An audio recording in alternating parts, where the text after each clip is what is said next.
Hai guys, balik lagi di Anten TV sama aku Eka. Oke, kali ini aku kedatangan tamu yang sangat spesial tentunya. Dia seorang mahasiswa dan kebetulan juga dia pekerja informal, yakni sebagai driver ojek online.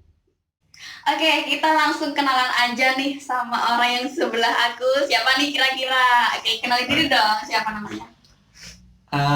Nama saya Fauzi Mbak. Terus apa lagi? Jomblo atau nama panggilannya siapa? Ada yang manggil Ji, ada yang manggil Oji, ya macam-macam lah. Oke. Tapi yang biasa yang manggil Oji. Namanya Oji guys, jangan lupa ya, Ozi. Oke, udah berapa lama sih kamu ini jadi driver online itu? Baru 1 tahun. Kemarin dikasih dikasih selamat dari aplikasi, selamat hari jadi katanya. Hari jadi antara saya sama Grabnya.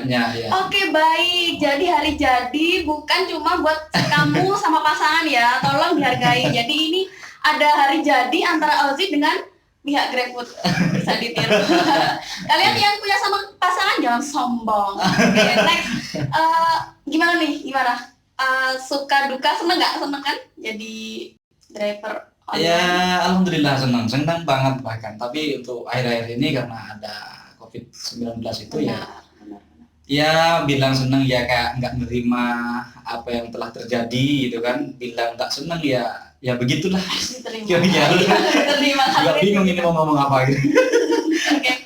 Terus gimana nih? Kira-kira apa sih yang menjadi semenjak adanya COVID ini, kamu ngerasain apa sih yang paling dirasakan sebelum sama sesudahnya? Perbedaannya apa aja kira-kira? Ya perbedaannya pertama yang jelas masalah penghasilan kan gitu. Karena saya kerja di sana di ojol ini karena pengen dapat penghasilan gitu kan. Ya itu aja yang paling utama lah. Kalau selebihnya ya dampak dari penghasilan itu saya juga kewalahan untuk memenuhi kebutuhan saya. Soalnya hubungannya sama pendapatan itu tadi ya guys ya. Oke. Betul. Soalnya dia kan juga mahasiswa, terus jadi harus pinter-pinter ngatur ya. Pinter-pinter. Lumayan harus pinter memang. Kira-kira ini nggak dari keluarga gitu ada insecure itu nggak sih? Telepon, hati-hati dia gitu gimana? Iya pastinya. Namanya juga orang tua dan keluarga yang lain juga sering telepon. Kalau saya nggak hubungin duluan ya mereka nanya kabar apa segala macam. Soalnya khawatir ya. Iya khawatir tentunya karena memang untuk COVID-19 ini memang bukan hal yang bisa kita sepelekan gitu kan. Sudah dampaknya dan bukti realnya sudah banyak diberitakan gitu kan ya. Jadi yang jelas mereka itu khawatir gitu Mbak. Benar. Oke, ini selanjutnya kamu kan orang yang paling rentan nih terkena virus ini ya. Ini upaya kamu apa sih? Apa aja yang udah kamu lakukan selama ini? Selama nganter-nganter makanan atau bahkan mengantar orang, itu upaya kamu apa aja? Ya sebetulnya ini kan sebuah tuntutan pertama ya Mbak ya. Tuntutan untuk bagaimana saya tetap punya penghasilan seperti itu. Sebetulnya ini bukan pilihan yang pas dengan situasi yang kayak gini. Cuma yang mau tidak mau gitu kan ya. Jadi memang harus ada beberapa hal yang saya persiapkan untuk mengantisipasi terkena virus itu gitu kan. Karena memang satu ke yang lain saya sering komunikasi, sering bersentuhan langsung gitu kan ya. Baik ke ojol sama ojol, terus ke customer yang satu ke yang lainnya, terus ke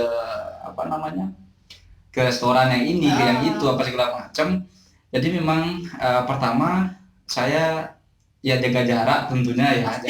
Jaga jarak ya, cuman nggak sering amat karena kadang Tuhan juga gitu loh Mbak, mau tidak mau kayak kalau dapat apa ya, kalau dapat customer yang baik apa namanya ya, yang ikut yang orang gitu kan, yang order terus eh ketika ngumpul sama teman-teman yang teman-teman lain. ojol yang lain, ketika ketemu ya mau tidak mau ya salaman, ya pakai masker ya, pasti ya, pakai masker ya, terus apa namanya, hand sanitizer.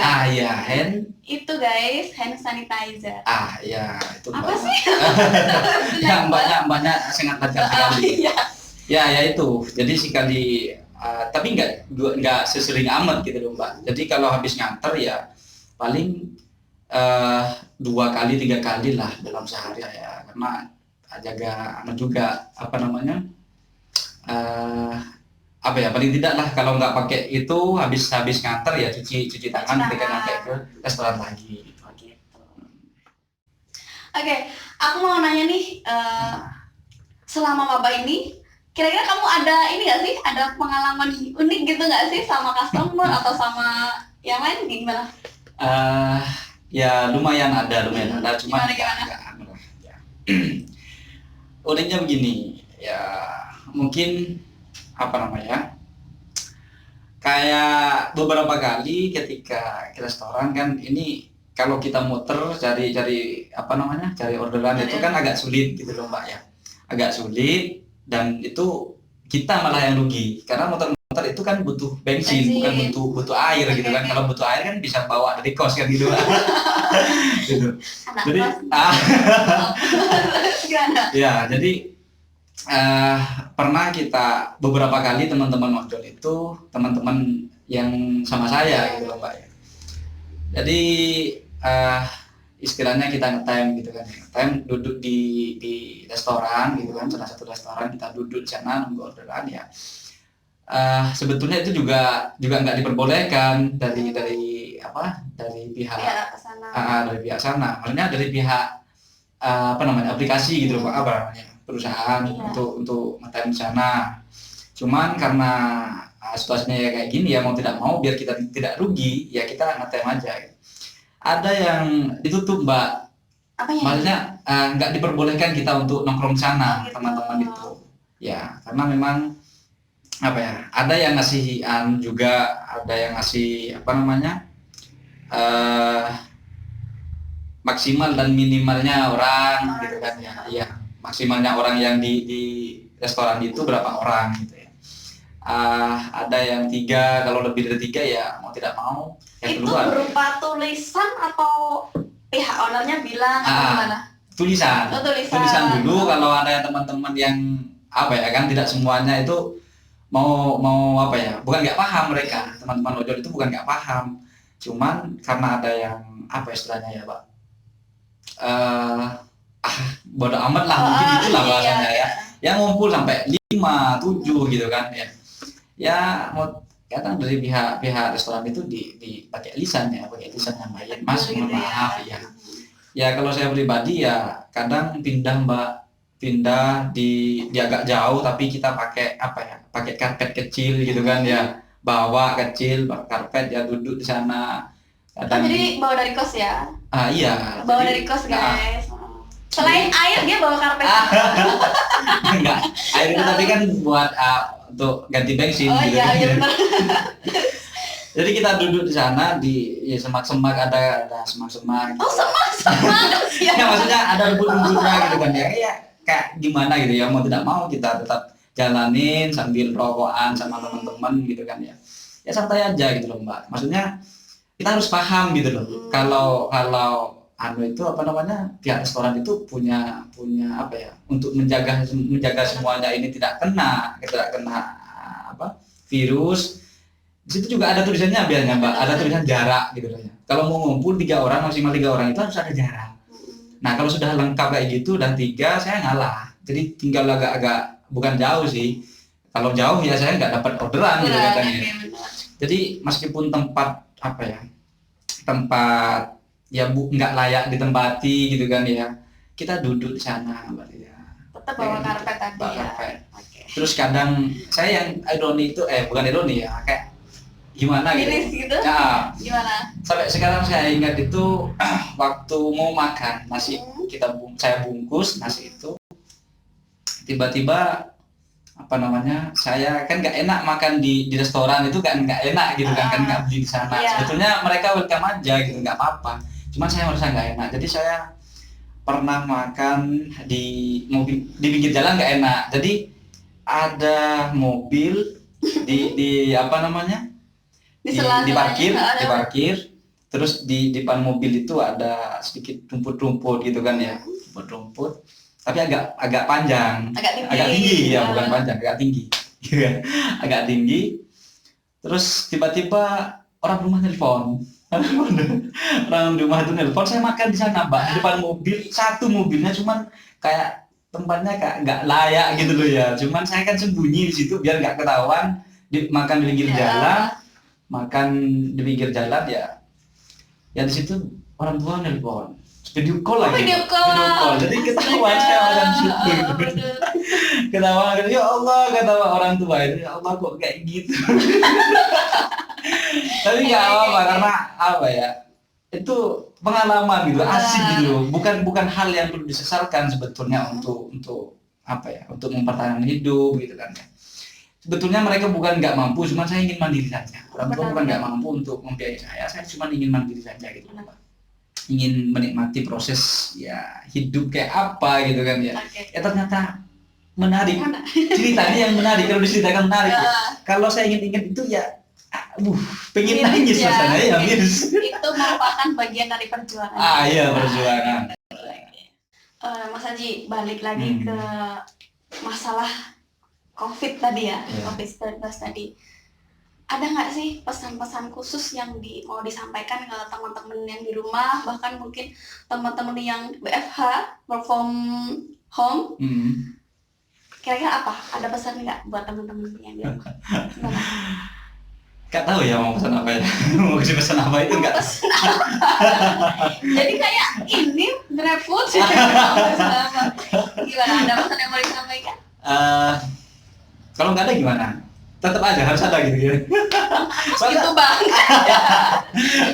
Soalnya saya bukan apa ya, bukan yang apa ya. Kayaknya kalau iya, bukan yang ahli metafisika, bukan. Iya, bukan. Jadi nggak tahu. Nggak tahu pesan apa gitu. Iya. Cuma yang jelas ikuti saja anjuran dari pemerintah, terus dari apa namanya, dari pihak kesehatan gitu ya. Mereka menganjurkan apa ya, kita tinggal apa namanya ya, tinggal kita jalanin gitu kan ya. Toh juga itu buat diri kita, untuk kesehatan kita, terus ya itu aja mungkin ya. Soalnya apa ya, mungkin nggak ada pesan-pesan buat kalau ada apa-apa telepon saya. Enggak, yang jelas dengan adanya ini juga jangan sampai putus komunikasi gitu kan ya. Jangan terlalu apa ya, dampaknya nanti kita jaga jarak terus kita nggak ada komunikasi, terus nggak nyapa gitu kan, itu bahaya juga gitu ya. Jadi kita juga harus relax dengan adanya ini, tapi ngikutin anjuran dari pemerintah gitu aja. Apalagi soal social distancing gitu ya, kita harus terapkan. Kalau itu gimana dengan saya gitu kan? Ya, jaga jarak dong. Jalan-jalan.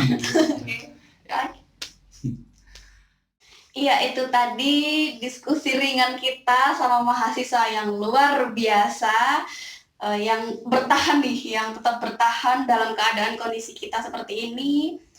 Di mana-mana ada virus, di mana-mana ada COVID-19 ya kan. Apresiasi yang tinggi nih buat Mas Ozi.